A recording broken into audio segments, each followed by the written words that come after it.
সাওয়াদ বলল, নবীজি আপনি যখন আমার পেটের মধ্যে গুঁটা মারলেন তখন কিন্তু আমার গায়ে কোনো চাদর ছিল না, আমার গাটা ছিল খালি, কিন্তু আপনার গায়ে চাদর আছে।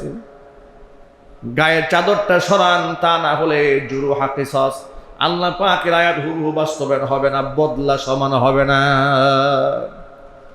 আল্লাহর নবী রাহমাতুল লিল আলামিন এক সেকেন্ড বিলম্ব না করে সাথে সাথে চাদরটা খুলায় দেহটা উন্মুক্ত করে সাওয়াদের সামনে পেশ করলেন। সাওয়াদ রাদিয়াল্লাহু তাআলা আনহু তীরখানা হাত থেকে ঢিল মেরে ছুঁড়ে মেরে নবীজি সাল্লাল্লাহু আলাইহি ওয়াসাল্লাম দেহ মুবারক গা দিয়ে জাবরায় ধরে ফেললেন। হুজুরের মুবারক দেহটাকে সাওয়াদ রাদিয়াল্লাহু তাআলা আনহু যখন আলিঙ্গন করলেন আর নবীজি সাল্লাল্লাহু আলাইহি ওয়াসাল্লামের উন্মুক্ত দেহের মধ্যে ঠোঁট দ্বারা চুমা খাইতে থাকলেন। রাহমাতুল লিল আলামিন সাওয়াদকে ডাক দিয়ে বলছে, সাওয়াদ এই কাজটি কেন করলে? সাওয়াদ রাদিয়াল্লাহু তাআলা আনহু বলছেন, নবীজি যার জন্য ঘর ছাড়তে পারি, বাড়ি ছাড়তে পারি, স্ত্রী সন্তান সব বিসর্জন দিয়া জান বাজি রেখে লড়াই করতে পারি, তাকে আমি আঘাতের বদলা ফিরাই দেব। আপনি কেমনে ভাবলেন এটা? কেন এই কাজটি করলাম শোনেন। মাত্র ৩১৩ জনের কাফেলা, আমরা নিরস্ত্র, আমাদের প্রতিপক্ষ ১০০০ সশস্ত্র। জানি না এই জিহাদের ময়দানে গাজী হইয়া বাড়ি ফিরতে পারি নাকি শহীদ হইয়া জমিন থেকে বিদায় হয়ে যায়। যাওয়ার আগ মুহূর্তে আপনার মুবারক দেহের সাথে আমার গাটা আলিঙ্গন করে লাগাইয়া আমি আমার জীবনকে ধন্য বানাই নিলাম। আল্লাহ রব্বুল আলামিন আল্লাহর প্রিয় বান্দা যারা, তাদের বৈশিষ্ট্যগুলোর মধ্যে ধারাবাহিক যে কথাগুলো বলেছিলেন, তারা নিরহংকার জীবন যাপন করে, তারা জাহান্নামের আগুন থেকে আল্লাহর কাছে পানাহা চায়, তারা মিতব্যয়ী হয়, কৃপণ হয় না, উদার হয়, তারা আল্লাহর সাথে অন্য কাউকে শরীক স্থাপন করে না, তারা কোনো অন্যায় হত্যা করে না। ওয়ালা ইয়াকতুলুনা আন-নাফসাল্লাতী হারামাল্লাহু ইল্লা বিল হক ওয়ালা ইয়াজনুন। অন্যায় হত্যার সাথে আল্লাহর বান্দার জড়িত থাকে না। আল্লাহ পাক এখানে শুধুমাত্র হত্যা বলতে পারতেন যে তারা কোনো হত্যার মধ্যে জড়িত হয় না। আল্লাহ এখানে বললেন অন্যায় হত্যা তারা করে না। এর দ্বারা খুবই স্পষ্ট বোঝা যায় কিছু কিছু হত্যা অন্যায় নয়, কিছু কিছু হত্যা অন্যায় নয়। যেমন কোনো ব্যক্তি যদি অন্যায়ভাবে কাউকে হত্যা করে, ইসলামী শরীয়তের আইন হচ্ছে ওয়া কাতাবনা আলাইহিম ফিহা আন্নান নাফসা বিন নাফসি। একজন হাকিম, একজন বিচারক, একজন কাজী যখন আদালতে বসবেন, তিনি যখন রায় দিবেন, ঘোষণা দিবেন, কোরআনে কারীম থেকে রায় ঘোষণা করবেন। এ কোরআন, এটা হচ্ছে আইনের কিতাব। চিল্লা এখন সুবহানাল্লাহ। কোরআনে কারীম ইতিহাস, বিজ্ঞান, ভূগোল, সমাজ, রাজনীতি, যুদ্ধনীতি, বন্দিনীতি, গোটা মানব জীবনের সকল চাহিদাকে আল্লাহ পাক এই কোরআনের মধ্যে পরিপূর্ণ করে দিয়েছেন। কোরআনে কারীম দিয়েই ব্যক্তি ফয়সালা করবে। ওয়ামান লাম ইয়াহকুম বিমা আনজালাল্লাহ ফাউলাইকা হুমুল কাফিরুন ফাউলাইকা হুমুজ জালিমুন ফাউলাইকা হুমুল ফাসিকুন। কোরআনে কারীমের একটি বিষয়ের মধ্যে আল্লাহ পাক ৩ ধরনের বিভাজন করেছেন। যে ব্যক্তি আমি আল্লাহর দেওয়া জীবন ব্যবস্থা অনুযায়ী রায় দেয় না, বিচার কার্য পরিচালনা করে না, ফাউলাইকা হুমুল ফাসিকুন। এক আয়াতের মধ্যে আল্লাহ পাক বলেছেন এরা হচ্ছে পাপিষ্ঠ। আরেকটি আয়াতের মধ্যে আল্লাহ পাক বলেছেন ফাউলাইকা হুমুজ জালিমুন, এরা হচ্ছে জালেম। আবার আল্লাহ পাক একই বিষয়ে বলেছেন ওয়ামান লাম ইয়াহকুম বিমা আনজালাল্লাহ ফাউলাইকা হুমুল কাফিরুন। আমার দেওয়া জীবন ব্যবস্থা অনুযায়ী, আমার দেওয়া বিচার ফয়সালা বাদ দিয়ে যারা অন্য ফয়সালা দেয়, এগুলো হচ্ছে কাফের। এগুলো কি? এদেরকে আল্লাহ পাক ৩ ভাষায় সতর্ক করেছেন। এরা হচ্ছে কাফের, এরা হচ্ছে ফাসিক, এরা হচ্ছে জালেম। এই জন্য কোরআনে কারীমকে সংবিধান মেনে কোরআন অনুযায়ী একটি মুসলিম দেশ, একটি মুসলিম সমাজ, একটি মুসলিম রাষ্ট্র পরিচালিত হবে। এটা কোরআনে কারীমের তাকাজা, এর দাবি, এটা ইমানের দাবি। এটা মুসলমানিত্বের দাবি হচ্ছে ব্যক্তি আল্লাহর দেওয়া জীবন বিধান অনুযায়ী তার জীবন পরিচালনা করবে জীবনের সকল ক্ষেত্রে। আমরা কি তা পালন করতে পারছি? সবাই বলুন, আমরা কি পারছি পালন করতে? না, আমরা পারিনি। না পারার পেছনে কারণ হচ্ছে আমরা এটাকে শুধুমাত্র একখানা তাবিজের বই বানিয়ে রেখে দিয়েছি। কথা বলেন ঠিক কিনা বলেন? কিছুদিন আগে, সপ্তাহখানেক আগে আমাকে এক লোক ফোন করেছে, হুজুর আপনার তো বয়ান শুনি অনেক, আপনি আমার একটা ব্যবস্থা করে দেন। কি ব্যবস্থা করব? আমার ঘর থেকে গহনা চুরি হয়ে গেছে হুজুর, আপনার তো অনেক বড় আলেম, তো আমার গহনা কিভাবে পাওয়া যায় এর কোনো প্রসেস কি কোরআন শরীফে নাই? মানুষের আকল জ্ঞান কোথায় গিয়ে ঠেকছে দেখছেন? আমাকে ফোন দিয়ে বলছে যে আমি তার গহনা খুঁজে দিতে পারবো কিনা কোরআন শরীফ আয়াত দিয়ে। মানুষ কোরআন শরীফটা কোন জায়গায় নিয়ে দাঁড় করিয়েছে, তার গহনা চুরি হয়ে গেছে, চুরের মাল ফেরত পাওয়ার জন্য সে কোরআনে হুকুম তালাশ করতেছে, শরণাপন্ন হয়েছে আলেমের কাছে। কিন্তু এই লোকটা যখন ব্যবসায় বসে আলেমকে ফোন দেয় না, হুজুর আমি যখন ব্যবসা করতে বসেছি 10 টাকার মাল 50 টাকা বিক্রি করছি, এটা কি জায়েজ হচ্ছে কিনা? কথা বলতে হবে। কোনোদিন জিজ্ঞেস করে না। স্বর্ণের দোকানদার কোনোদিন জিজ্ঞেস করে না যে আমি এখানে ওজনে একটু কম দিচ্ছি কিন্তু ভেজাল দিচ্ছি, আমার জন্য জায়েজ হবে কিনা হুজুর একটু মাসআলা জানতে চাই। কোনোদিন কেউ ফোন দেয় না, কোনোদিন একদম জিজ্ঞেসও করে না। ফরজ নামাজের মধ্যে দোয়ায় করুন, আপনার ফরজ নামাজের সময় আমি দ্বিতীয় বৈঠকে বসি নাই 4 রাকাতে, আমি কি করব? কিংবা আমি তো কোরআন শরীফ তিলাওয়াতে জানি না। এখানে যারা এসছেন অধিকাংশ মানুষের তিলাওয়াত শুদ্ধই হয় না। সত্য না অসত্য? বিবেককে জিজ্ঞেস করুন, কতদিন আলেমের কাছে শরণাপন্ন হয়ে বলেছেন যে হুজুর আমার নামাজটা হয় কিনা? কোনোদিন জিজ্ঞেস করা না। গহনা চুরি হয়ে গেছে, হুজুরে ফোন দিয়েছে, যেখান থেকে পাওয়ার কোনো প্রসেস আছে নাকি? তাহলে আমরা কোরআন শরীফটা কোন জায়গায় নিয়ে সেট করেছি? কোরআন শরীফ বানিয়েছি আমার স্বর্ণ হারায় গেলে খুঁজে দেওয়ার জন্য একটা তাবিজের কিতাব, একটা মন্ত্রের বই বানিয়ে দিয়েছি, মন্ত্র বানিয়ে দিয়েছি। কিংবা হুজুর আমার মেয়ে একটু রাতের বেলায় খুব কান্নাকাটি করে, ছোট্ট বাচ্চা, একটা মাদুলি দিয়ে দেন, একটা কাশ করে দেন যাতে ও কান্নাকাটি না করে। এর মানে কান্না বন্ধ করা, কিংবা দুনিয়ার সামগ্রী হারায় গেছে খোঁজ খবর নেওয়া, এগুলোর জন্য সে কোরআন শরীফকে সেট করে দিয়েছে। কোনোদিন কোরআন শরীফ পড়েও না, জানেও না, ধরেও না, বিশ্বাসও করে না। এমনকি কোরআনময় জীবন যদি কেউ গড়তে চায়, কেউ পড়তে চায়, যদি কেউ ব্যক্তি কোরআনে কারিমকে ব্যক্তিগত জীবনে প্র্যাকটিস করতে চায়, তখন বলতে থাকে এগুলো হচ্ছে মৌলবাদী, এরা হচ্ছে সেকেলে ব্যাকডেটেড মানুষ, এগুলো এরা আধুনিকতা বোঝে না। আধুনিকতা না বুঝে শুধু শুধু বোরকা পরে 16 বছরের মেয়ে ঘুরে বেড়াচ্ছে। আধুনিক হতে হবে, ইউরোপ আমেরিকাকে ফলো করতে হবে। কি করতে হবে? তাহলে জিন্সের প্যান্ট পরে রাস্তায় বের হয়ে যেতে হবে। নাউজুবিল্লাহি মিন যালিক।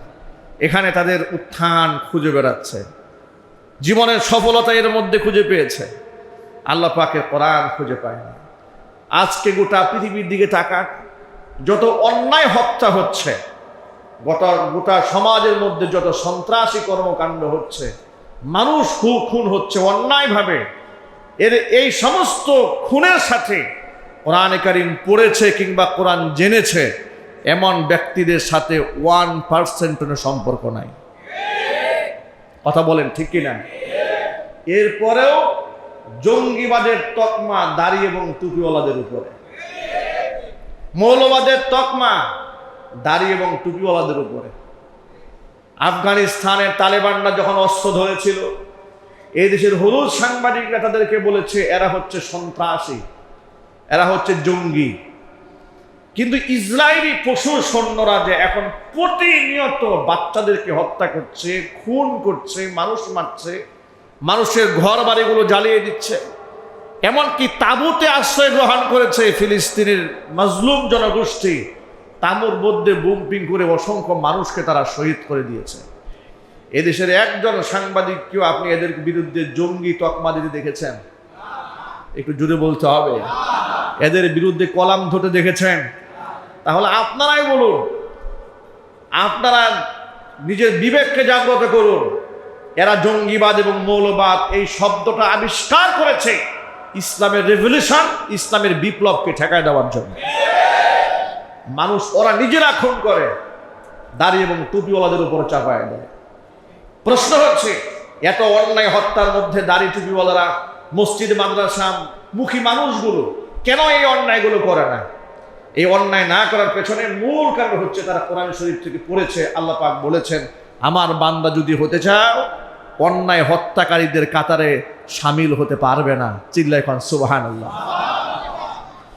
আল্লাহ রাব্বুল আলামিন স্পষ্ট করে বলে দিয়েছেন, আমি আল্লাহর পেয়ারা বান্দা যারা, তারা কোনোদিন অন্যায় হত্যার সাথে জড়িত হতে পারবে না। ওয়ালা ইয়াকতুলুনান নাফসাল্লাতী হারামাল্লাহু ইল্লা বিল হক। অন্যায় হত্যা করে সমাজের মধ্যে ত্রাস সৃষ্টি করবে দূরের কথা, আল্লাহর হাবিব দুজাহানের বাদশা রাহমাতুল লিল আলামিন বলেছেন, মুসলমানদের দেশে বসবাস করে এমন অমুসলিমকেও যদি কোনো মুসলমান অন্যায়ভাবে হত্যা করে, এক মুসলমান অপর মুসলমান হত্যা করবে দূরের কথা, একজন মুসলমানের সন্তান যদি মুসলমানদের দেশে থাকে এমন কোনো অমুসলিমকেও হত্যা করে, মান কাতালা মুআহাদান লাম ইয়ারিহ রাইহাতাল জান্নাতি ইয়াউমাল কিয়ামা। কিয়ামতের দিন ওই মুসলমান জান্নাতে যাবে দূরের কথা, জান্নাতের খুশবু পর্যন্ত ওই মুসলিম নাকের মধ্যে পাবে না। ওয়া ইন্না রিহাহা লাতুজাদু মিন মাসিরাতি 40 আমা। অথচ জান্নাতের খুশবু 40 বছরের দূরত্বের পর থেকে জান্নাতবাসী তার নাকের মধ্যে পেতে থাকবে। কোরআন মাজিদের আয়াত, আল্লাহ নবী সাল্লাল্লাহু আলাইহি ওয়াসাল্লামের এই হাদিস খুব স্পষ্টভাবে প্রমাণ করে অন্যায় হত্যা ইসলামে হালাল না হারাম? আরো জোরে বলে। যারা এই কোরআন পড়েছে, যারা এই কোরআন প্র্যাকটিস করেছে, ইতিহাস সাক্ষী, বাস্তবতা সাক্ষী, আসমান জমিন সাক্ষী, একজন মানুষও সন্ত্রাস হয় নাই, একজন মানুষও অন্যায় হত্যাকারী হয় নাই। সুবহানাল্লাহ, আল্লাহু আকবার বলেন। জাতির শ্রেষ্ঠ সন্তান হিসেবে যাদেরকে বিবেচনা করা হয়, বাংলাদেশের এরিয়া থেকে বোঝাবার জন্য বলি, জাতির শ্রেষ্ঠ সন্তান হিসেবে এদেশের মানুষ যাদেরকে স্মরণ করে, বঙ্গবন্ধু শেখ মুজিবুর রহমান, তাকে যারা হত্যা করেছে তাদেরকে আলেম ওলামা হত্যা করেছে? প্রেসিডেন্ট জিয়াউর রহমান, তাকে যারা হত্যা করেছে আলেম ওলামারা হত্যা করেছে? একটু জুড়ে বলেন না। এদেশে যতগুলি হত্যাকাণ্ড সংঘটিত হয়েছে, এই যে পিচ্চি হান্নান বলেন, এরপরে আন্ডারওয়ার্ল্ডের অমুক বাহিনী বলেন, তমুক বাহিনী বলেন, যত বাহিনী আছে এগুলোর সাথে জড়িত কোনো আলেম ওলামা আছে? পীর বুজুর্গ আছে? এরপরও এই গোটা ড্রেসআপটাকে বানিয়ে দেওয়া হয়েছে জঙ্গিবাদের পোশাক। কথা বলতে হবে, ঠিক কি? আমার খুব ঘনিষ্ঠ, গাজীপুরে বাড়ি, ব্রাহ্মণবাড়িয়াতে গ্রামের বাড়ি, গাজীপুরে ব্যবসা করে। কয়েক বছর আগের কথা, সালটা আমার মনে নাই, তাবলিগ জামাতিকে লম্বা লম্বা মুখে দাঁড়িয়ে রেখেছে, নামাজ পড়ে, 5 ওয়াক্ত নামাজ পড়ে, খুব ভালো মানুষ, 2 ভাই ব্যবসা করে। বড় ভাইকে হঠাৎ করে কিছু লোকেরা এসে অন্যায়ভাবে গ্রেফতার করে নিয়ে গেল, গাড়িতে উঠে নিয়ে গেছে, বলে তুই জঙ্গিবাদ। ছোট ভাইয়ের মুখে দাঁড়িয়ে, ছোট ভাইয়ের আতঙ্কে এবং ভয়ে সেলুনে গিয়া দাড়ি সব কামাই ফেলছে, লম্বা লম্বা দাড়ি ছিল, একদম কামায় ক্রিম শেভ করে ফেলেছে।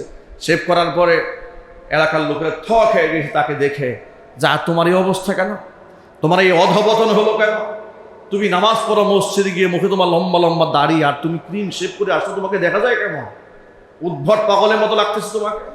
সে বলল, ভাই ওই সমস্ত ওয়াজ নসিহত আমার কোনো লাভ নাই, আমার ভাই মুখে দাড়ি থাকার কারণে অন্যায়ভাবে গ্রেফতার হয়ে গেছে, কোনো অন্যায় নাই, জোর করে টেনে হিসেবে গাড়িতে উঠাই নিয়ে গেছে। আমি মুখের মধ্যে দাঁড়িয়ে রেখে কি আমি আবার জেলখানায় যাবো অকারণে? একটু আন্দাজ করেন, একটা মুসলিম দেশের প্রশাসক দায়িত্বশীল ব্যক্তি যেমন নিকৃষ্ট আচরণের অধিকারী হয়, এদের সাথে ফেরাউন আর নমরুদের সাথে কোনো পার্থক্য থাকে না। 2001 সালে তখন আমি হিফজ পড়ি। আমার বাবা এই দেশের যুদ্ধাহত মুক্তিযোদ্ধা। বাংলাদেশের মুক্তিযোদ্ধাদের তালিকার মধ্যে যাদের নাম আছে, প্রথম সারিতে যাদের নাম, তাদের মধ্যে আমার আব্বার নামটা আছে। যুদ্ধাহত মুক্তিযোদ্ধা তিনি। আমাকে তখন আমি হিফজ শোনাচ্ছি 2001 সালে, ফোন করে আমাকে বললেন যে তুমি যখন মাদ্রাসা থেকে গুলিস্তান হয়ে বাড়িতে আসবা, তুমি এক কাজ করো, এই মাথার টুপিটা খুলে পকেটে ভরে এসো। আমার আজও সেই কথাটা মনে আছে। এই বিষয় নিয়ে আমার বাড়িতে যাওয়ার পরে তার সাথে অনেক বাকবিতণ্ডাও হয়েছিল এই বিষয় নিয়ে, কেন আমি টুপি খুলে পকেট ঢোকাবো। তিনি আমাকে বললেন, ঢাকা শহরের মধ্যে যে গ্যাঞ্জাম চলতেছে, টুপি যেখানে পায় সেখানে ধরে মানুষকে দেখলাম যে অমুক দলের লোকেরা পিচায়। চিন্তা ভাবনা একটু করেন, এমন অবস্থাও বাংলাদেশে গেছে লোকেরা টুপি পড়তেও ভয় পেয়েছে। কথা বলেন না কেন আপনারা? এমন অবস্থাও বাংলাদেশে বিরাজ করেছে, মুখে দাঁড়িয়ে রাখতেও যুবকরা ভয় পেয়েছে। আজও পর্যন্ত, আজকের এই দিন পর্যন্ত বিশ্ববিদ্যালয়ে গাঁজা খুদদের অভয়ারণ্য। গাঁজা খান, ওপেন ফ্রি সেক্স করেন, আপনার বিরুদ্ধে কোনো কথা নাই। যদি আপনি লম্বা জুব্বা বলে বিশ্ববিদ্যালয়ে ঢোকেন আর মুখের মধ্যে লম্বা দাড়ি থাকে, তাহলে গোয়েন্দা লাগায় আপনার 14 গোষ্ঠী উদ্ধার করে ছাড়া হবে। এই কথা কি সত্য না অসত্য? চিল্লায় বলেন সত্য না অসত্য? এগুলো তো ওরা কেন করে? ওরা এগুলো এই জন্য করে যাতে করে ওদের যে অন্যায়, ওদের অপকর্ম, এটা ঢেকে ফেলা দেওয়া যায়। নিজেরা অন্যায় করে সেই অন্যায়কে অন্যের উপরে চাপাইয়া দেওয়ার জন্য এই কাজগুলো ওরা করে। ওরা আমেরিকার দাসত্ব করে, গোলামি করে তালেবানদেরকে সন্ত্রাস বলেছে। তালেবানরা যখন আবার রাষ্ট্র ক্ষমতা দখল করেছে, তখন মুক্তিগামী জনগোষ্ঠী হিসেবে পত্রিকায় লিখে দিয়েছে, আজকের এই দিন পর্যন্ত ফেসবুক অনলাইন প্ল্যাটফর্মে আপনি তালিবানদের পক্ষে কোনো কথা বলতে পারবেন না। মিডিয়াকে এইভাবে কন্ট্রোল করে। কিন্তু ওদের ইহুদি খ্রিস্টান বাবারা যখন অসংখ্য মানুষদেরকে হত্যা করে, এদেরকে সন্ত্রাস বলার সাহস হয় না এদেশের তথাকথিত হলুদ সাংবাদিকদের। এরা সন্ত্রাস নয়, মানবতার সবচেয়ে নিকৃষ্ট দুশ্মন হচ্ছে এই ইহুদিরা, যারা ফিলিস্তিনের মাটিতে এই মুহূর্তে রাফা একটা জায়গা আছে, সেই জায়গার মধ্যে আপনার দুঃখ দুর্দশা গ্রস্ত জাতিরা আশ্রয় গ্রহণ করেছে তাঁবু গেড়ে। সে তাঁবুর মধ্যে তারা হামলা করে অসংখ্য মানুষদেরকে শহীদ করে দিয়েছে, শিশু বাচ্চার গা গুলাকে ছিন্ন ভিন্ন করে দিয়েছে। এরা সন্ত্রাসী নয়? চিল্লায় বলুন সন্ত্রাসী নয়? কিন্তু এদেরকে সন্ত্রাসী বলার সাহস এই কাফের বেঈমানদের গোলাম সাংবাদিকদের নাই। এরা কাফের বেঈমানদের গোলাম। এদের কাদের গোলাম যদি বলে? কাফের বেঈমানদের গোলামদের সাহস নাই ওই ইহুদিদেরকে সন্ত্রাস বলবে, ওদেরকে মানবাধিকার লঙ্ঘনকারী বলবে, ওদেরকে টেরোরিস্ট বলবে। এই সাহস এদের নাই। এদের সাহস শুধু এক জায়গায় আছে, কোন হুজুরে এরা রাজাকার বানাই দেবে, কোন হুজুরকে মৌলবাদ বানাই দেবে। এখানে বিরাট সাহস, বিরাট সাংবাদিকতা। অন্যায় হত্যা কেন আলেম ওলামারা করে না? ভালো করে শোনেন। হত্যা করবে দূরের কথা, আলেম ওলামারা রাস্তাঘাটে দেখবেন কোনো ব্যাপারে মানুষের সাথে হাতাহাতিও করে না। সুবহানাল্লাহ বলেন, আল্লাহু আকবার বলেন। মারপিট, গুটাগুটি, রাস্তাঘাটে কিলাকিলি আলেমদের করে দেখেছেন? জুড়ে বলুন, কেন দেখেননি? টক শুতে বসে এদেশের তথাকথিত জ্ঞানী এবং সেলিব্রিটিরা এক পর্যায়ে কথা বলতে বলতে সহ্য করতে না পেরে আপনারা দেখছেন একজন আরেকজন গুতারি শুরু করছে। দেখেন নাই? বলেন, অকথ্য ভাষায় গালিগালাজ শুরু করে দিয়েছে। সবর নাই, ধৈর্য নাই। এমনকি মিডিয়ার সামনে প্রকাশ্যে বলছে, আমার এলাকায় এসে দেখ তোর কি করি। এইরকম ল্যাঙ্গুয়েজও জাতির সামনে তারা হাজার লাখ কোটি মানুষের সামনে করছে, এমন ভাষাও ব্যবহার করছে সরাসরি। এরা হচ্ছে সমাজের সুশীল, এরা হচ্ছে সমাজের বুদ্ধিজীবী। এই সুশীল এবং বুদ্ধিজীবীদের এই সমস্ত কর্মকাণ্ড জাতি দেখেছে। পক্ষান্তরে যারা কোরআন সুন্নাময় জীবন গড়ে, উচ্চ আওয়াজে কথা বলে না, হাতাহাতি করে না, মানুষের সাথে মারামারি করে না, ভদ্রচিত জীবন যাপন করে। এই শিক্ষা তাদেরকে দিয়েছে কোরআন। আল্লাহু আকবার। এই শিক্ষা কে দিয়েছে? কোরআন এই শিক্ষা দিয়েছে। এই জন্য আল্লাহর হাবিব বলেন, খায়রুল কুরুনি করনি সুম্মাল্লাযীনা ইয়ালুনাহুম সুম্মাল্লাযীনা ইয়ালুনাহুম। আল্লাহ নবী সাল্লাল্লাহু আলাইহি সাল্লাম বলেছেন, সর্বশ্রেষ্ঠ যুগ হচ্ছে আমি মুহাম্মদ সাল্লাল্লাহু আলাইহি সাল্লামের যুগ। এরপরে পরবর্তী যুগের তুলনায় আগের জমানা শ্রেষ্ঠ, এর পরবর্তী যুগের তুলনায় আগের জমানা শ্রেষ্ঠ। মানুষ কোরআনময় জীবন গড়ে এমন জীবন যাপন করতে তারা সক্ষম হয়েছিলেন। হযরত আলী কাররামাল্লাহু ওয়াজহা জিহাদের ময়দানে প্রতিপক্ষের সাথে লড়াই করছে। প্রতিপক্ষ সুযোগ পেলে হযরত আলীর কল্লা উড়াই দেবে, কিন্তু আসাদুল্লাহিল গালিব, আল্লাহ পাকের বিজয়ী সিংহ হযরত আলী শত্রুকে পরাস্ত করে তলোয়ার নিয়ে যখন তার গলার মধ্যে ধরেছে, শত্রুকে পায়ের নিচে যখন চাপ দিয়ে ধরেছে, কাফের শত্রু মনে মনে ভাবলো আলীকে তো কিছু করতেই পারলাম না, অন্তত পক্ষে রাগে গুসায় একটু থুতু হযরত আলীর মুখের মধ্যে মেরে দেই, কিচ্ছু তো করতে পারি নাই, আমি তো শেষই হয়ে যাবো, এখন মরে যেহেতু যাওয়ার সময় হযরত আলী কাররামাল্লাহু ওয়াজহার মুখের মধ্যে থুতু মেরে দিয়েছে। হযরত আলীর মুখে যখন থুতু মেরে দিয়েছে, আপনারা একটু চিন্তা করেন নিজেকে, আমি আমাকে দিয়ে চিন্তা করি, আপনি আপনাকে দিয়ে চিন্তা করেন। আপনার শত্রু, ওর হাতে তলোয়ার, আপনাকে হত্যার চেষ্টা করছে, আপনিও যুদ্ধের মধ্যে রণবীর, আপনি চেষ্টা চালিয়ে যাচ্ছেন, ওর সুযোগ পেলে আপনাকে টুকরা টুকরা করে ভাগা দেবে। এমন একটা শত্রুকে আপনি পরাস্ত করে পায়ের নিচে চাপ দিয়ে ধরেছেন, এখন তলোয়ার চালাবে, ঠিক এই মুহূর্তেও আপনার মুখের মধ্যে থুতু মেরে দিয়েছে। এই আচরণ যদি আমাদের কারো সাথে হতো, আগে যদি করতাম 10 টুকরা, এখন করতে হবে 100 টুকরা। কথা বলতে হবে, ঠিক কিনা বলেন? মিজাজটাই এত খারাপ হয়ে যেত, আগে 10 টুকরা হলে এখন কয় টুকরা হতো? 100 টুকরা করে ফেলতাম। ওই যে দেখেছেন না, ওই যে বাংলাদেশের কোন এক এমপিকে ভারতে নিয়ে টুকরা টুকরা করে কিমা বানায় নাকি ছেড়ে দিয়েছে। নাউজুবিল্লাহি মিন যালিক। আল্লাহ এই ধরনের নৃশংস ঘটনা থেকে এই জাতির প্রত্যেকটা সন্তানকে হেফাজত করো। মনে রাখতে হবে সকলকে, কামা তাদিনু তুদানু, যেমন কর্ম তেমন ফল। এদেশের এমন অনেক মানুষ দুনিয়া থেকে মারা যায়, যাদের জন্য ইন্না লিল্লাহর বন্যা বয়ে যায়, লোকেরা শোকের মাতম করে চোখ থেকে পানি ঝরায়। আবার এমন লোক মারা যায়, নিজের সন্তানও চোখের সামনে ছটফট করে আত্মীয়স্বজন দেখতে থাকে, মরতে থাকে, কিন্তু তার জন্য আহ উহ করার শব্দ এই দেশে লোক খুঁজে পাওয়া যায় না। অনেক লোক তো মারা যায় আর ফেসবুকে আলহামদুলিল্লাহ লেখা হয়, ঠিক কিনা বলে? কেউ মারা গেলে মানুষ ইন্না লিল্লাহ পড়ে, আবার কেউ মারা গেলে মানুষ আলহামদুলিল্লাহ পড়ে। এমন জীবন আপনাকে কে গঠন করতে বলেছে আপনি মরলে লোকেরা আলহামদুলিল্লাহ বলবে? নিশ্চয় আপনার পাপের পাহাড় আপনি এরকম ভারী করেছেন, আপনার মৃত্যুতে আকাশ জমিন খুশি হয়ে গেছে। কথা বলেন, ঠিক কিনা?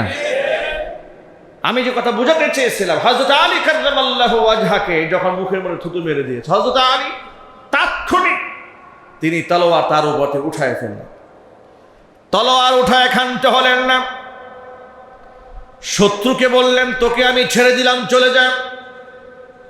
শত্রু অবাক বিস্ময়ে চেহারার দিকে তাকিয়ে আছে আর মনে মনে ভাবছে, যে লোকটা আমাকে এতক্ষণ পর্যন্ত ধরাশয় করার জন্য চেষ্টা চালালো, জান বাজি রেখে আমাকে পরাস্ত করার পরে এখন আমাকে টুকরা টুকরা করা বাদ দিয়ে আমাকে ছেড়ে দিয়েছে কেন?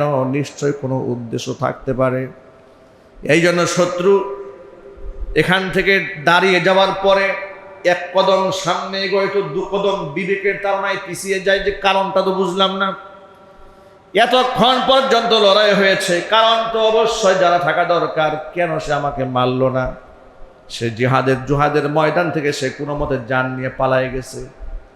পরবর্তী হযরত আলী কাররামাল্লাহু ওয়াজহার কাছে জানতে চাওয়া হয়েছে, কেন তাকে এই সিচুয়েশনে তাকে হত্যা তিনি করলেন না? হযরত আলী বলেন, মুসলমান নিজের খায়েশ মেটাবার জন্য কোনোদিন মানুষ হত্যা করে না। মুসলমান আল্লাহ দ্বীন জমিনের মধ্যে কায়েম করার জন্য হাতের মধ্যে তলোয়ার ধারণ করেছে একমাত্র আল্লাহর সন্তুষ্টি কল্পে। সুবহানাল্লাহ কোন, আরো জোরে কোন সুবহানাল্লাহ। এটা আল্লাহ পাকের কোরআনের এই কথা, ইন্নাল্লাহা আশতারা মিনাল মুমিনিনা আনফুসাহুম ওয়া আমওয়ালাহুম বিআন্না লাহুমুল জান্নাহ يقاتلون في سبيل الله فيقتلون ويقتلون। নিশ্চয় আমি আল্লাহ ইমানদার বান্দাদের কাছ থেকে খরিদ করে নিয়েছি তার জান এবং মাল, বিনিময়টাকে আমি জান্নাত দান করেছি। জান্নাতের বিনিময়ে আমি ইমানদার বান্দা বান্দিদের কাছ থেকে তার জান মাল খরিদ করে নিয়েছি, বিনিময়ে জান্নাত দান করে দিলাম। তাহলে জান্নাত আমার কাছ থেকে তারা নিয়ে নিল, বিনিময়টা আমার কাছে তাকে জানমাল কেমনে খরচ করবে শোনো, ফায়াকতুলুনা ওয়া ইউকতালুন, এরা আমি আল্লাহর পথে তারা মরবে এবং মারবে। সুবহানাল্লাহ। এবং সেটাও করবে একমাত্র কার খুশির জন্য? আল্লাহ পাকের সন্তুষ্টি কামনায়, নিজের চাহিদা মেটাবার জন্য নয়। হযরত আলী বলেন, আল্লাহর সন্তুষ্টি কল্পে লড়াই চলছে, তার উপর আমার ব্যক্তিগত কোনো ক্ষোভ নাই, আক্রোশ নাই। তাকে যে মারবো কিংবা কাটবো এটা আমার ব্যক্তিগত কোনো খাহেশ নাই। উদ্দেশ্য একটা, আল্লাহর দ্বীনের শত্রু যারা তাদেরকে শেষ করব। কিন্তু লোকটা যখন আমার মুখের মধ্যে থুতু মেরে দিয়েছে, তখন ওই ক্ষোভটা শুধু দ্বীনই ক্ষোভ ছিল না, ওই রাগটা তখন ব্যক্তিগত রাগ এবং আক্রোশে পরিণত হয়েছিল।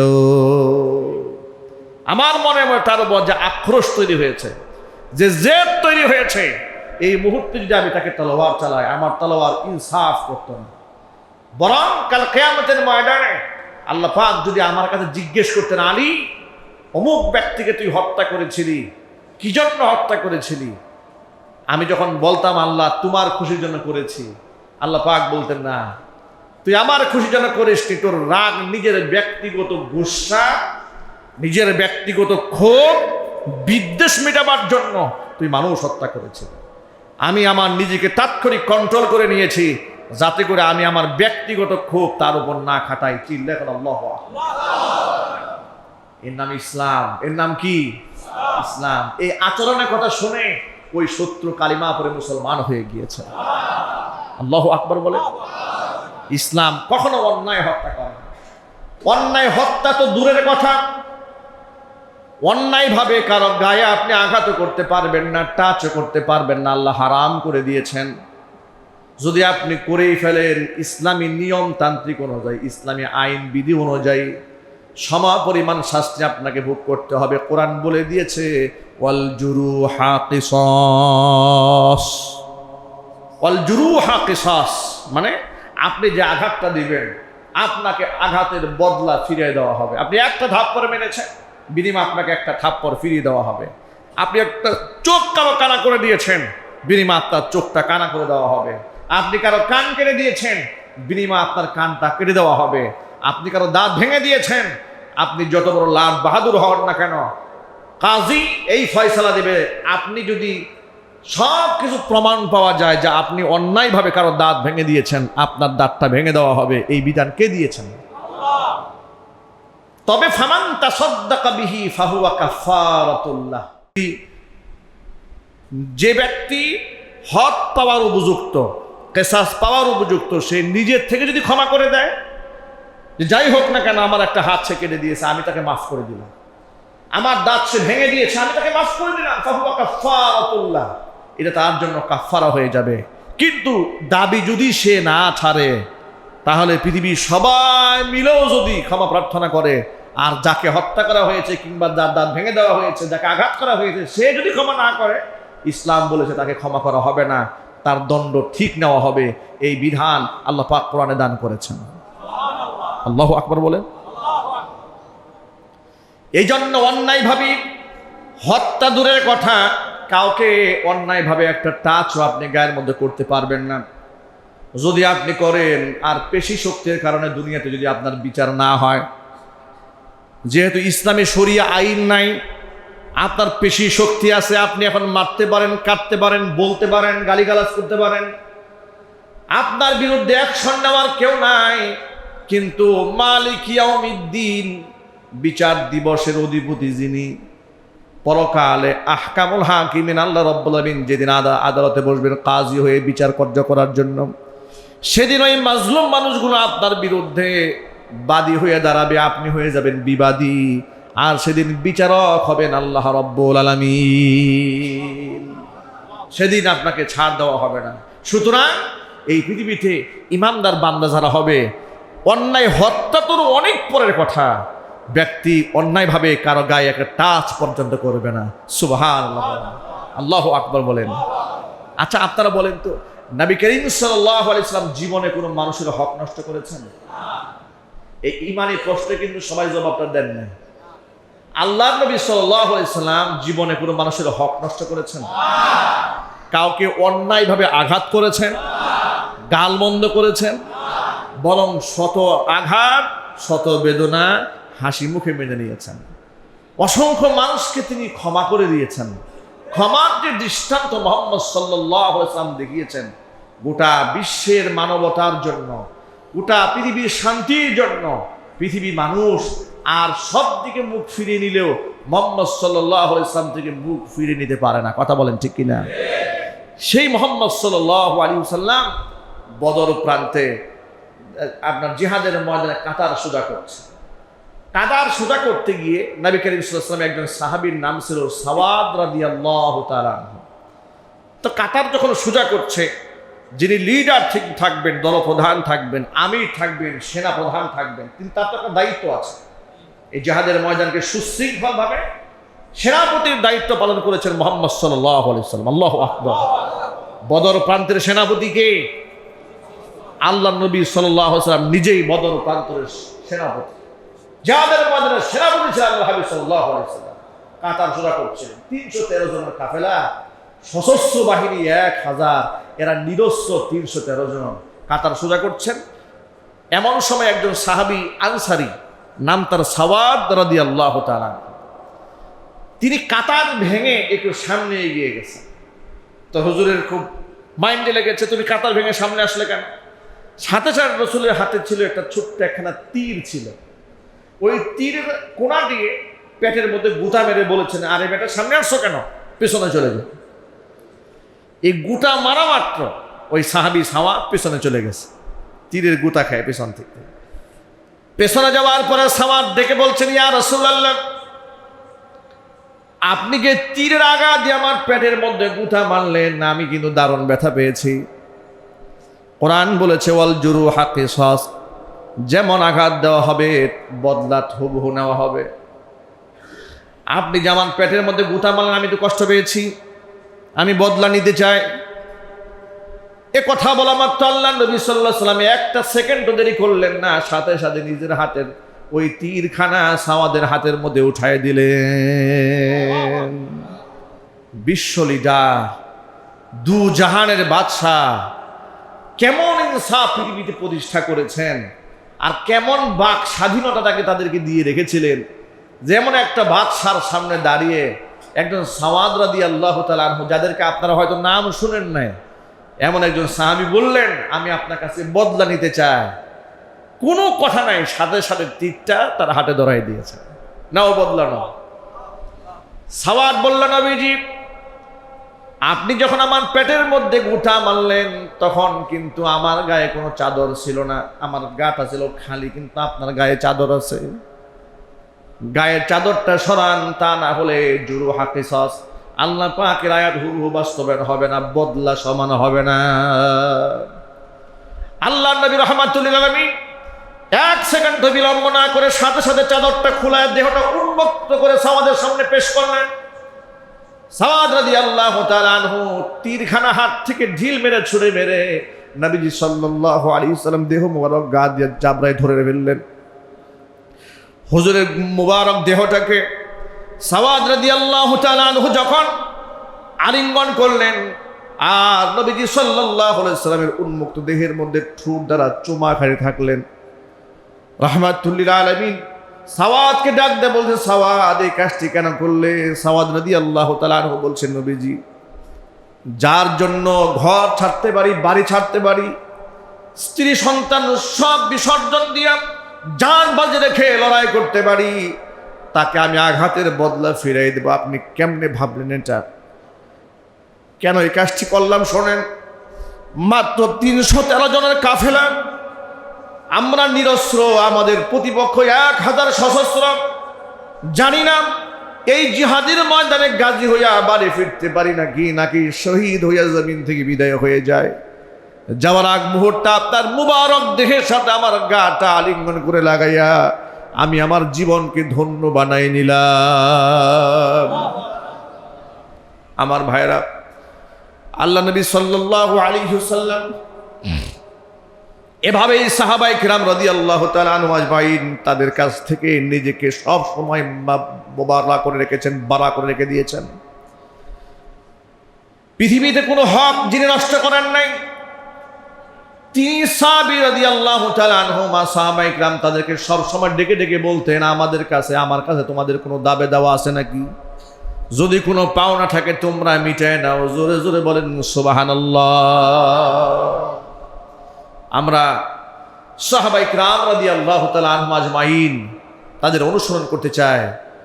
নবী করিম সাল্লাল্লাহু আলাইহি সাল্লামকে তারা যে পরিমাণ মোহাব্বত করেছেন, ভালোবেসেছেন, জীবন উৎসর্গ করে দিয়েছেন রাসূলের খেদমতে, আমরা হুজুরের সুন্নাহকে জীবন দিয়ে আঁকড়ায় ধরে কিয়ামতের ময়দানে ওই সাহাবায়ে কিরামের সাথে আমাদের হাসর সংগঠিত করতে চাই। আমরা বলি ইনশাআল্লাহ। বলুন না ইনশাআল্লাহ। প্রিয় ভাইরা, মুসলমান অন্যায়ভাবে কাউকে হত্যা করবে দূরের কথা, তারা কখনো কাউ গায়ে আঘাত পর্যন্ত করবে না। ইসলাম মানুষকে সেই শিক্ষা দিয়েছে। আল্লাহু আকবার। আর আমরা শুনতে পাই আমাদের দেশের কাজের মেয়েদেরকে এই দেশের ধনীরা কি ব্যবহার করে। ঢাকা শহরে বড় বড় এলিট পরিবার, একেবারে আধুনিক সোসাইটিতে যারা জীবনযাপন করেন, অনেক সময় শুনি কাজের মেয়েকে জানালা দিয়ে বাইরে ফেলে দিয়েছে, ছাদ থেকে ফেলে দিয়েছে, শীত গরম করে তা দিয়ে গায়ের মধ্যে তাপ দিয়ে দিয়েছে, ছেঁকা দিয়েছে, চামড়া উঠিয়ে ফেলেছে, মারতে মারতে পঙ্গু বানিয়ে ফেলেছে, হাত ভেঙে দিয়েছে, পা কেটে ফেলেছে, মাথা ক্ষত বিক্ষত করে দিয়েছে। এদের সাথে ইসলামের কোনো সম্পর্ক নাই। ইসলাম মানুষকে পশু বানায় না, ইসলাম মানুষকে পৃথিবীর শ্রেষ্ঠ মানুষে পরিণত করে দিয়েছে। সুতরাং কোরআন কারীম থেকে আমরা এই শিক্ষা গ্রহণ করেছি, আমরা অন্যায়ভাবে মানুষ হত্যা করবো দূরের কথা, অন্যায়ভাবে আমরা কাউকে আঘাত পর্যন্ত করব না। যদি আমাদের দ্বারা কেউ কোনো কষ্ট পেয়ে থাকে, আমরা একেবারে দিল থেকে তাদের কাছ থেকে ক্ষমা চেয়ে নেব। এমনভাবে ক্ষমা চাবো, সেই ক্ষমা যেন আর্টিফিশিয়ালি ক্ষমা চাওয়া না হয়, লোক দেখানো লৌকিকতা না হয়, মন থেকেই ক্ষমা চেয়ে নেব, যাতে করে দুনিয়ার এই দাবি থেকে আমি বাঁচতে পারি। যদি এই দাবি দুনিয়া থেকে মেটাতে না পারি, কিয়ামতের ময়দানে এমন বিচার হবে সেদিন, যেদিন আমাকে আল্লাহর কাছ থেকে আমাকে মুক্ত করার জন্য কোনো সুপারিশকারী আমার থাকবে না। সুতরাং আমরা কেউ অন্যায় হত্যা করব না, আমরা বলি ইনশাআল্লাহ। বলেন ইনশাআল্লাহ। কোনো সন্ত্রাসী কর্মকাণ্ডের সাথে মুসলমানের কোনো সম্পর্ক থাকতে পারে? চিৎকার দিয়ে বলুন পারে? যারা ক্যাডার বাহিনী হয়, গুন্ডা বাহিনী হয়, মাস্তান বাহিনী হয়, লাঠিয়াল বাহিনী হয়, আছে না নাই দেশে? আল্লাহ পাক যেন এখান থেকে আমার যুবক ভাইদেরকে হেফাজত করেন। এই সমস্ত কাজ ইমানদার বান্দা করবে না, এটা তাদের অন্যতম বৈশিষ্ট্য। ওয়ালা ইয়াজনুন, ইমানদার বান্দারা জিনা ব্যভিচার করবে না। এটা একটা বিরাট বর্তমান প্রেক্ষাপটে এটা একটা গুরুত্বপূর্ণ অধ্যায়, জিনা ব্যভিচার থেকে নিজেকে বাঁচিয়ে রাখা। আজকে জিনা ব্যভিচার এদেশে এত সহজলভ্য হয়েছে, বিশ্ববিদ্যালয়গুলো জেনাকা লম্পটদের একটা অভয়ারণ্য হয়েছে। কথা বলতে হবে, ঠিক কিনা বলেন? শিক্ষাঙ্গন ছিল মেরুদণ্ড, জাতির মেরুদণ্ড তৈরি করবে, এখান থেকে জাতির কর্ণধার তৈরি করবে। আর সে জাতির কর্ণধার না বানিয়ে সেখানে প্রকাশ্য বেহায়াপনা, অশ্লীলতা, ফ্রি মিক্সিং, বয়ফ্রেন্ড, গার্লফ্রেন্ড। আমাকে জনৈক ব্যক্তি বলল, হুজুর বিশ্ববিদ্যালয়ের পরিবেশ এমন, সিঙ্গেল থাকলে মানে যদি কোনো মেয়ে নিয়ে রাস্তাঘাটে না চলে, তাহলে তাকে নিয়ে বিশ্ববিদ্যালয়ের ছেলে মেয়েরা নাকি হাসাহাসি করে যে তুই কোন জঙ্গল থেকে আসছিস, তুই কি উগান্ডা থেকে এসেছিস, তোর কোনো গার্লফ্রেন্ড নাই? নাউজুবিল্লাহ পড়েন। এই পরিবেশ কারা তৈরি করলো? কারা আমার এই মুসলিম দেশের মধ্যে অসভ্য কালচার চালু করে দিয়েছে? কারা এই অসভ্যর বর্বর বানিয়ে দিয়েছে আমাদের ছেলে মেয়েদেরকে? এখানে যে সমস্ত জ্ঞানী গুণী গার্জিয়ানরা আছেন, আপনাদের অত্যন্ত বিনয়ের সাথে বলছি, আমার ছেলে আমার মেয়ে, আপনার ছেলে আপনার মেয়ে আল্লাহর পক্ষ থেকে দেওয়া আমানত এবং পরীক্ষার বস্তু। এই পরীক্ষায় ফেল করা যাবে না। অসংখ্য বাবা মা কাল কিয়ামতের ময়দানে আসামি হয়ে যাবে সন্তানদের কারণে, আবার অসংখ্য বাবা মা কিয়ামতের ময়দানে পুরস্কৃত হবেন সন্তানদের কারণে। সুতরাং আপনার সন্তানকে আপনি সুশিক্ষায় শিক্ষিত করুন, কিন্তু আপনার মেয়েটা পর্দা পুশিতার সাথে যাচ্ছে কিনা, নাকি সে ফ্রি মিক্সিং অভ্যস্ত হয়ে যাচ্ছে, বাবা হিসেবে এ দায়িত্ব আপনার উপর আছে না নাই? জোরে বলুন। আপনার স্ত্রীকে আপনি চাকরি করতে দিয়েছেন, আপনার স্ত্রী কতটুকুন চরিত্র নিয়ে সেখানে চাকরিতে তার কর্ম দায়িত্ব পালন করতে পারছে, এটা কি দেখার দায়িত্ব আপনার আছে না নাই? আপনি একজন স্বামী, আপনার স্ত্রী তার বসকে খুশি করার জন্য মনে দুঃখ থাকলেও তার মুখের সামনে গিয়ে হাসি মারতে হয়, আর এর মাধ্যমে মাসে 2-1 টাকা ইনকাম হয়, আর এটাই আপনি বলছেন আধুনিকতা। এটার নাম উন্নয়ন, এর নাম অগ্রগতি, এর নাম উন্নতি। যে শ্রম সে বাহিরে দিয়েছে, ওই শ্রমটা যদি সে আপনার বাচ্চাদের পেছনে ঢালতো, আপনার বাচ্চারা মানুষের মতো মানুষ হয়ে যেত। সুতরাং বিজাতীয় সংস্কৃতি গ্রহণ না করে ইসলামিক সংস্কৃতি গ্রহণ করো। মেয়েদের জন্য পৃথিবীর সর্বশ্রেষ্ঠ কর্মসংস্থান হচ্ছে তার আপন ঘর। কথা বলতে হবে, ঠিক কিনা? মেয়েদের জন্য পৃথিবীর সর্বশ্রেষ্ঠ কর্মসংস্থান কোথায়? নিজের আপন ঘর। এমনকি দেখুন, পুরুষের জন্য মসজিদে এসে জামাতের সাথে নামাজ আদায় করা ওয়াজিব। আমি আবার বলছি, পুরুষের জন্য মসজিদে এসে জামাতের সাথে নামাজ আদায় করা কি? আর মেয়েদের জন্য কি? মেয়েদের জন্য উত্তম জায়গা কোথায়? মসজিদ না, বুয়ুতুহুন্না খায়রুল লাহুন্না। মেয়েদের জন্য উত্তম নামাজের জায়গা হচ্ছে তার আপন বাসস্থান। চিল্লা এখন সুবহানাল্লাহ। কেন করা হয়েছে? যে মসজিদে নামাজ আদায় করলে 25 থেকে 27 গুণ সওয়াব হয় বলে হাদিসের মধ্যে আসছে। কেন আমার মা বোনদের জন্য আল্লাহ পাক কিংবা আল্লাহ রাসূল মসজিদে এসে জামাতে নামাজে উদ্বুদ্ধ কেন করেন নাই?